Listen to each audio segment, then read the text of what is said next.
और Donald Trump के बयान के बाद देखिए लिथुआनिया एक्शन में आ गया है। बाल्टिक देशों को ड्रोन गिराने की इजाजत दी। एयर स्पेस उल्लंघन करने पर ड्रोन गिराने के निर्देश दे दिए गए।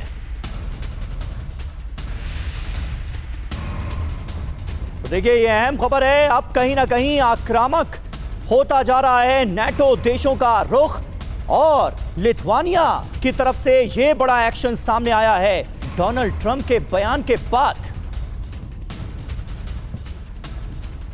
तो सवाल यह उठता है कि क्या लिथुआनिया से महायुद्ध की शुरुआत होगी। राष्ट्रपति ट्रंप का फैसला लिथुआनिया ने लागू किया। रूस के खिलाफ एक्शन के लिए बाल्टिक देशों को इजाजत दी।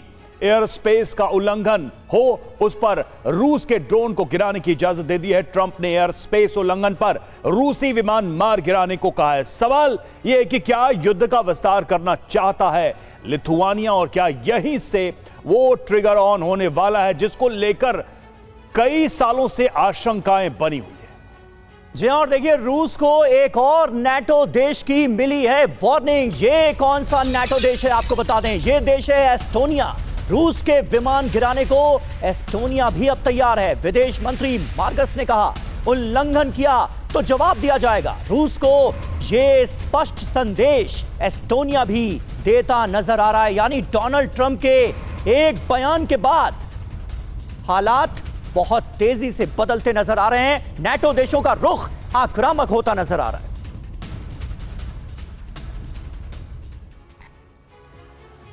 तो नेटो वर्सेस रूस, क्या महायुद्ध की होगी शुरुआत। बड़ी बात यह है कि रूस को सख्त जवाब देने की तैयारी में है एस्टोनिया और एस्टोनिया के विदेश मंत्री ने कहा एयर स्पेस उल्लंघन का जवाब दिया जाएगा। घुसपैठ करने वाले विमानों को मार गिराया जाएगा।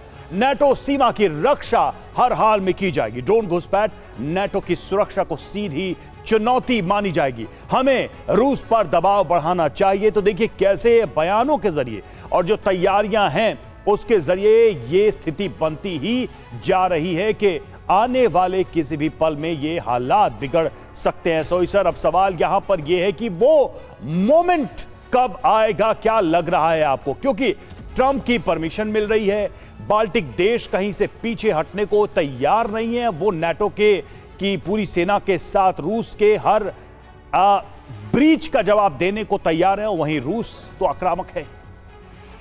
बिल्कुल रवि, ऐसा है कि देखिए 3.5 साल हो गए। इस समय में जैसा हम युद्ध देख रहे हैं वो स्टेलमेट चल रहा है। जैसे वॉर ऑफ एट्रिशन कि थोड़ा उन्होंने मारा, एक आध गाँव उसने ले लिया, एक आध गाँव उसने ले लिया। कोई बड़ी बड़ी मूवमेंट पिछले 2 साल से हमने नहीं देखी है। अब यहाँ पर क्या है कि अभी अमेरिका का जो बदलाव हुआ, ये जो भाषा कैसे चेंज हुई है लिथुआनिया एस्टोनिया की, ये बड़े छोटे छोटे देश हैं। मिलिट्री इंडिविजुअली ये किसी तरह से भी रशिया के सामने टिक नहीं सकते। लेकिन अभी जो अमेरिका का बयान आया और जो भी रिसेंट नेटो की एक्सरसाइज हुई है जहाँ पर लिथुआनिया के साथ भी इन्होंने एक्सरसाइज की थी और नेटो ने वहाँ पे जॉइंट डिफेंस की बातचीत की थी, तो ये देखिए ये ताकत इनको मिल रही है समय में नेटो से। और कई बार ये होता है कि ऐसे छोटे देश को आगे करके उसका बयानबाजी करवा दे, फिर देखें कि रशिया का रिएक्शन क्या आता है। ये बात इनकी सही है कि अगर आपके एयर स्पेस का उल्लंघन होता है, आपको पूरा हक है, आपने पहले से वार्निंग दी हुई है, उस जहाज को या ड्रोन को गिरा सकते हैं, इसमें कोई शक नहीं है। तो क्या वो ड्रोन गिराने से युद्ध बढ़ेगा? क्या वो ड्रोन बढ़ाने से युद्ध का एक नेक्स्ट लेवल आ जाएगा, यानी कि नेटो के साथ रशिया का युद्ध शुरू हो जाएगा? ये बहुत बड़ा सवाल है, क्योंकि रशिया मेरे हिसाब से नेटो के इन देशों को एंगेज कर रहा था कि पोलैंड, लिथुआनिया, एस्टोनिया, रोमानिया, ताकि वो जो यूक्रेन को मदद दे रहे हैं वो टेंशन में आ जाए कि हमें अपनी मदद चाहिए, हमें अपना बचाव चाहिए, तो हम यूक्रेन को क्या मदद दें। लेकिन अभी अमेरिका के जो खुल के सामने आने से पूरा गेम चेंजर हो गया यहाँ पे, और ये वापस अगर ताकत मिलती है तो युद्ध और भयावह हो जाएगा और यूक्रेन के फेवर में हो सकता है। बिल्कुल सही बात है। और ऐसा लग रहा है कि अब डोनाल्ड ट्रंप ने भी इसके लिए दे दिया है ग्रीन सिग्नल। और देखिए यूक्रेनी सैन्य ठिकाने पर रूस का अटैक हुआ है। सूमी के कोनोतोप इलाके में ड्रोन अटैक हुआ है। रूस ने गेरैन 2 ड्रोन से हमला किया है। गेरैन 2 ड्रोन का इस्तेमाल किया गया है इस हमले को अंजाम देने के लिए। हमले में सैन्य ठिकाने को भारी नुकसान।